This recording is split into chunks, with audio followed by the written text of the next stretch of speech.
Okay, so I ordered from Five So the Guys. reason I'm talking about them, they do this all the time, is what came up yesterday. Now they're talking about China. Now you know the United States is very threatened by China because China is on their heels trying to become a superpower. And with the coronavirus pandemic, now they talk about the origins of that now. And we're trying to say it in a way they won't have no problem with YouTube, you know how that goes. But what they were discussing is how to counter China and their move, No. Belt and Road Initiative, where they're connecting with more than 100 countries to end up benefiting China and say, look, we'll do some infrastructure projects for you guys, and turn we'll get access to different resources in your country. Okay? Now, the reason why a lot of the African countries start dealing with China, as I was told in Ethiopia, is because China will do business with you, give you money or whatever, and they don't get involved in your politics. Versus, you say, the U.S. and the British and all of them, when they give you money, they'll start telling you what to do. So that's why they say, nah, we should really get into the Chinese. That's really how a lot of that got started. Now, they're talking about how Washington is upping its rhetoric against China, talking about the right to speak is not Washington. Why? The wrong team. So they have a new scheme now they coming up with called the Green Belt Initiative. My God. Y'all are so the most unoriginal people ever. Seriously? Why do y'all always come up with something that somebody else has done? My God. Let's say the countries have formed a partnership on green investment for developing countries. Say for which UK government said they will offer them a democratic alternative to China. Okay. It says sources say the plan, also called Build Back Better for the World, it says as a Biden's election will finance everything from railways in Africa, wind farms and aid by giving developing countries access to better, faster finance. Say while accelerating ownership into renewable energy and sustainable I want the technology. fries. So they said it means giving countries an alternative to totalitarian change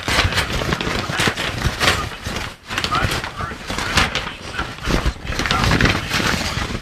They said by including criticism. The reason why I want to Hashtag discuss bag it, fries. few reasons.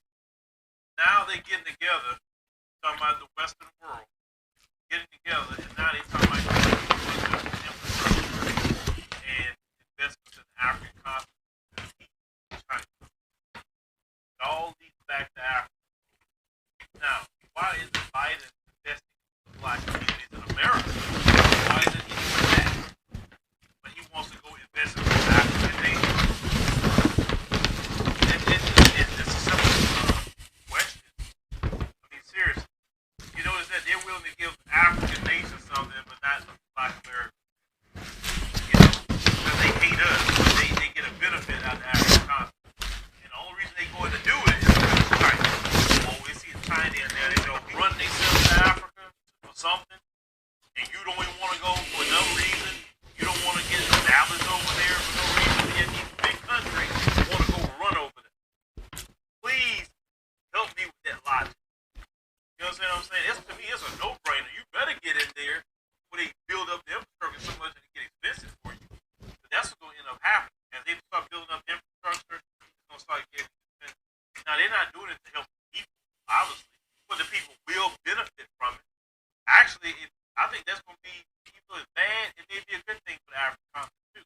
Because if you got China and the U.S. and Western powers competing to build up the infrastructure to show, like, hey, side with us, we're better. Look what we're doing for you. And the Chinese say, hey, we're better for you. Look what we're doing. You know what I'm saying? It may be just a win-win after all, and using all their money to build up the African continent. You understand what I'm saying? That may not be a bad thing, but at the end of the day, you know they're not doing it because of they want to just help. They, really offer ability, especially the Western world, ability to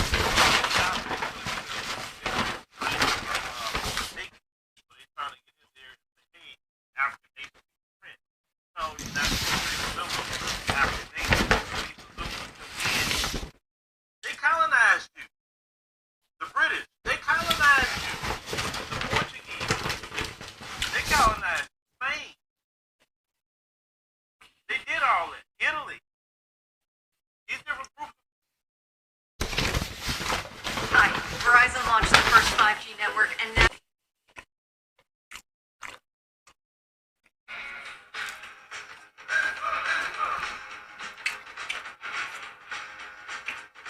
Introducing the BMW electrified fleet.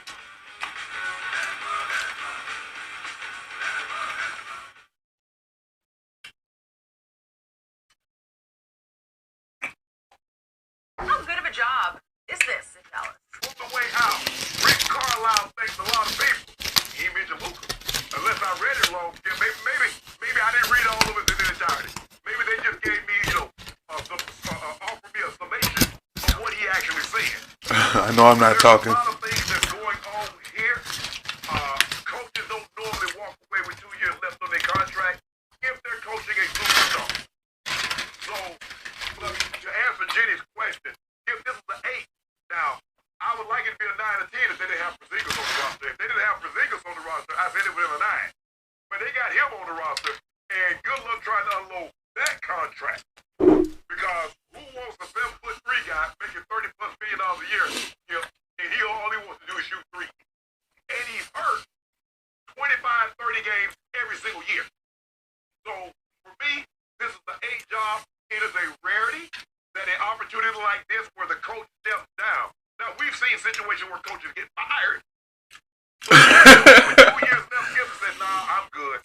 And he said, I look forward to other coaching opportunities. So, Skip, it's like, I ain't tired of coaching. I'm just tired of coaching here. I'm up out of here. And he said, Skip, before I turn over you, and what did he say, Skip? This was my decision. You know, a lot of times, Skip, they agree to mutually part ways. That's a part of the word, Skip. Somebody got fired. He's like, no, I ain't get fired. I walked away, and I look forward to my other coaching opportunities. There's a lot of, Mark Cuban is a good fit. He's a good PR guy, Skip. He can spin a lot of things. He ain't spinning this one. He can't spin this one. There ain't no smoke. There's fire here.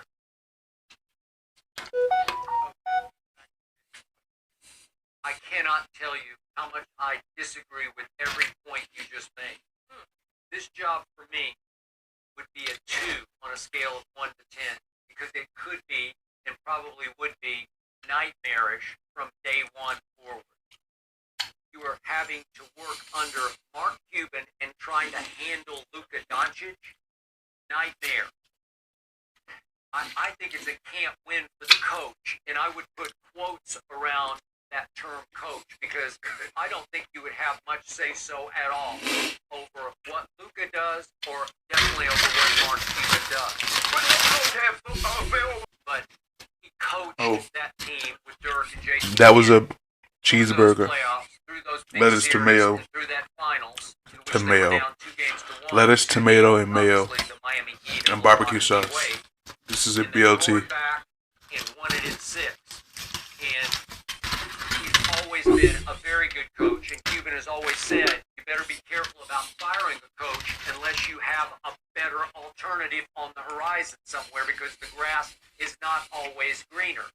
Well, I don't believe he fired Rick Carlisle. And I do believe that Rick finally said, I just can't take this anymore. And to your point, I don't know the inner workings of that franchise. I used to cover the Mavericks back in the day, but he did hire a former professional gambler to be his quantitative research director, whatever that means. And more, that guy is having say.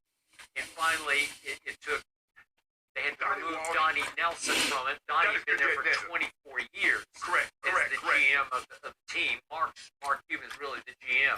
But I found it very telling that right after the Game 7 loss to the Clippers, Rick Carlisle was asked, do you feel like your job's in jeopardy? And he said, well, that's not my say. Why don't you text Mark and ask him?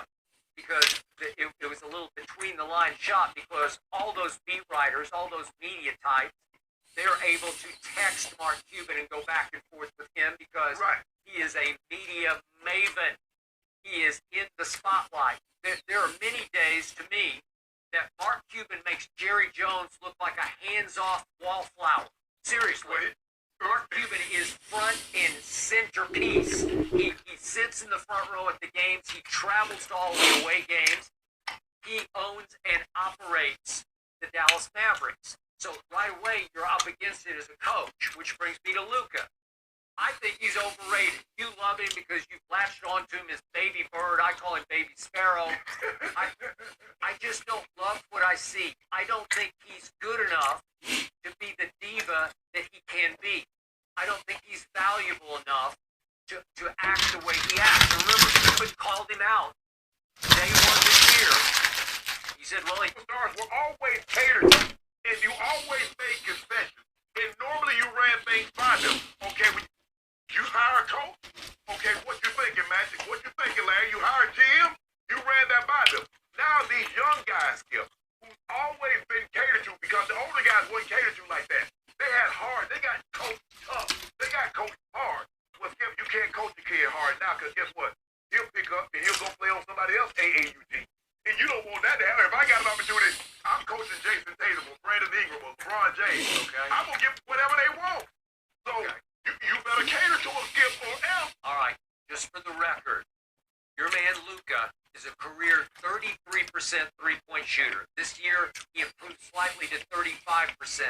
That ranked 123rd in the NBA of 155 qualified three-point shooters. Free throws. Luka is, well, let's just do last year. He shot 73%. That ranked 87th of 110 qualified. So he's like LeBron. He's not much of a shooter. He was second this year, was Luka, in turnovers to Russell Westbrook. Yet he led the league in usage rate at 43.4%, which was a wide margin over Trae Young. So he's going to have the ball in his hands way more than anybody does, which leads me to your guy Porzingis, your lightning rod through the playoffs, your target. And Porzingis averaged 20 and 9 in the regular season because he got 16 shots a game. Well, in the postseason, his shots fell all the way down to just 10 shots because he mostly had to go stand in the corner and watch Luka dribble. And so his playoff averages fell to 13 and 5. So from 20 and 9 in the regular season to 13 and 5 because Luka, just living up to your height, just dribbled the air out of the basketball and shot it. And by the way, in those fourth quarters of those 7 playoff games against the Clippers, he shot 5 of 18 from 3. It's just not good enough. He shot 5 of 10 from the free throw line. Not good enough. And you're telling me he deserves to be the diva of the franchise? I'm just not so sure about that. You know what, Skip, baby? You like numbers. And there's 30 NBA teams. There's 15 players per team. That's Porzingis, his shot, his point total went down. So did Luka PER go up in the playoffs, or was it the exact same? Because it looks to me, Luka averages went up across the board. Points, rebounds, and assists. And Porzingis, because of the moment, everything. I look over in the fourth quarter, and Luka's on the bench with a big ice pack, or I don't know what it was, on his shoulder, and I'm like, where'd that come from? That's what you said. Prop. He's got to go to the bench and say, I'm hurt. That's why we're losing. That's what the coach is going to have to deal with. And Portland's still sitting there, so he's what can I say? options, and he knew he had options. I had a great time.